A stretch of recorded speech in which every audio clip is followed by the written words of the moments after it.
Shalom, saudara yang dikasihi Tuhan. Ada pasal-pasal dalam Alkitab yang tidak indah untuk dibaca. Pasal-pasal yang berisi luka, ketidakadilan, kekerasan, dan kegagalan manusia. Namun lewat pasal-pasal kelam inilah Tuhan sering memberi kita peringatan bahwa rasa keadilan tanpa hikmat dapat berubah menjadi kehancuran. Itulah yang terjadi dalam kisah Dina, putri Yakub. Sebuah kisah yang sulit, tetapi penuh pelajaran rohani. Setiap orang pernah merasa marah karena ketidakadilan. Namun yang membedakan orang percaya adalah bagaimana kita merespon ketidakadilan itu. Kejadian pasal 34 menunjukkan bahwa ketika keadilan diambil alih oleh emosi, hasilnya bukan pemulihan, tetapi bencana. Mari kita renungkan kisah ini dengan hati yang terbuka. Kita membaca, Dina pergi melihat perempuan-perempuan negeri itu. Di luar pandangan keluarga, ia diserang oleh Sikem, putra raja daerah itu. Firman Tuhan berkata dengan terus terang, Sikem mengambil Dina, tidur dengan dia, dan memperkosanya. Ini dosa yang dalam, menyakitkan, dan tidak bisa diabaikan.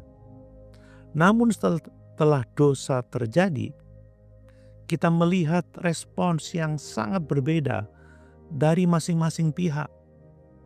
Sikem jatuh cinta kepada Dina dan ingin menikahinya. Ia ingin memperbaiki keadaan secara sosial. Tetapi luka moral dan emosional tidak sembuh hanya dengan niat baik. Roh Kudus mengingatkan kita, dosa seksual selalu membawa luka yang memerlukan pemulihan ilahi.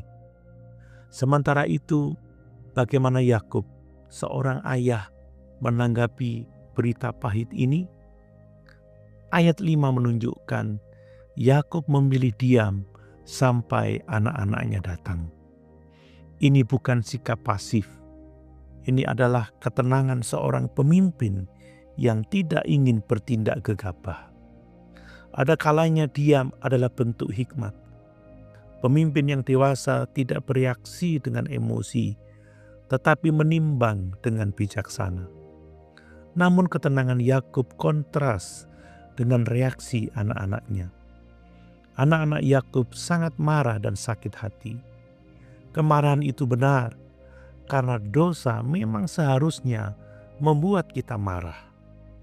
Tetapi mereka memilih jalan kekerasan, berbohong, menipu satu kota, membunuh semua laki-laki pada saat mereka tidak berdaya, merampas harta, dan menawan perempuan serta anak-anak.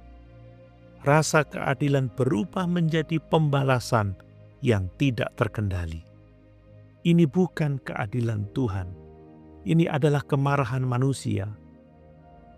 Dan dari tindakan inilah muncul akibat besar bagi seluruh keluarga Yakub. Yakub berkata kepada Simeon dan Lewi, "Kamu telah mencelakakan aku. Kamu membuat aku menjadi busuk di antara penduduk negeri ini." Yakub melihat jauh ke depan. Tindakan keras anak-anaknya bukan hanya membahayakan mereka secara fisik, tetapi merusak kesaksian umat Allah di tengah bangsa-bangsa. Kemarahan yang tidak dikendalikan selalu membawa skandal rohani. Dan yang paling penting untuk diperhatikan, Tuhan tidak pernah menyetujui tindakan itu. Tidak ada satupun ayat dalam pasal ini yang menunjukkan bahwa Allah menyuruh Simeon dan Lewi mendukung mereka atau menyetujui tindakan mereka. Ini penting karena ketika manusia menggunakan kekerasan sebagai balas dendam, itu bukan keadilan Allah. Keadilan Allah itu murni, benar, tidak tercemar dendam, dan tidak membabi buta. Lalu bagaimana kita memahami pasal kelam ini dalam terang Kristus? Saudara, Kejadian 34 menjeritkan satu kebutuhan. Kita butuh keadilan yang lebih tinggi daripada keadilan manusia. Dan keadilan itu datang melalui Kristus. Ketika manusia melukai, Kristus menyembuhkan. Ketika manusia marah, Kristus membawa damai. Ketika manusia ingin membalas, Kristus berkata, "Pembalasan adalah hakku." Roma 12 ayat 19. Pada salib, keadilan dan belas kasihan bertemu dalam kesempurnaan. Kita tidak dipanggil untuk mengabaikan dosa, tetapi juga tidak dipanggil untuk membalas dengan cara dunia. Saudaraku, dari Kejadian 34 kita belajar bahwa dunia penuh kejahatan dan luka moral. Kemarahan yang wajar dapat berubah menjadi kehancuran jika tidak dikendalikan.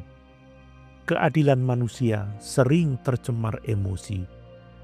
Tindakan keras dapat mempermalukan nama Tuhan.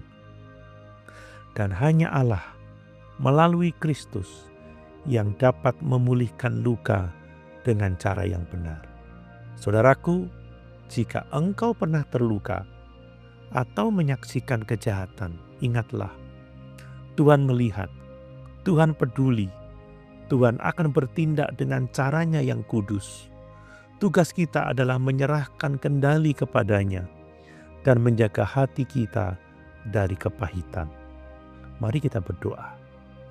Tuhan Yesus Kristus, Engkaulah Hakim yang adil dan Juru Selamat yang penuh belas kasihan.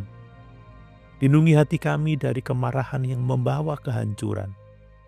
Berikan kami hikmat untuk membedakan keadilan ilahi dari balas dendam manusia. Sembuhkan luka kami, pulihkan hati yang hancur, dan ajari kami mempercayakan keadilan hanya kepadamu. Dalam nama Yesus, Sang Damai dan Sang Keadilan, kami berdoa. Amin.